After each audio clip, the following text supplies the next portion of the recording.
আমি আমার স্ত্রীকে বললাম যে এবার তো প্রিয়াঙ্কা চোপড়া আসবে। পরে শুনেছি সে নাকি টেলিফোন করে মাননীয় প্রধানমন্ত্রী বলছে এ প্রিয়াঙ্কা চোপড়া বঙ্গভবনে আসার কি দরকার। ছাত্র জনতার অভ্যুত্থানে আওয়ামী লীগ সরকারের পতনের 9 মাস পর দেশ ছাড়লেন সাবেক রাষ্ট্রপতি আব্দুল হামিদ। বুধবার দিবাগত রাত 3টা 5 মিনিটে থাই এয়ারওয়েজের একটি ফ্লাইটে তিনি দেশ ছাড়েন। শাহজালাল আন্তর্জাতিক বিমানবন্দরে দায়িত্বশীল একটি সূত্র তার দেশ ছাড়ার বিষয়টি নিশ্চিত করেছেন। রাত 11টার দিকে শাহজালাল আন্তর্জাতিক বিমানবন্দরে যান আব্দুল হামিদ।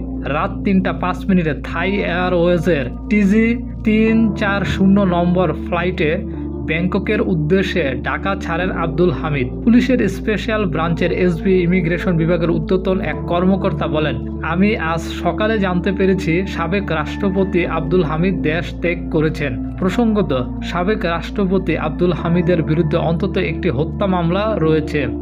গত 14 জানুয়ারি কিশোরগঞ্জ সদর থানায় তার বিরুদ্ধে এই মামলাটি দায়ের হয়। মামলাটিতে সাবেক প্রধানমন্ত্রী শেখ হাসিনা, শেখ রেহানা, সজীব ওয়াজেদ জয়, সাইমা ওয়াজেদ পুতুল, ওবায়দুল কাদেরের নামও রয়েছে।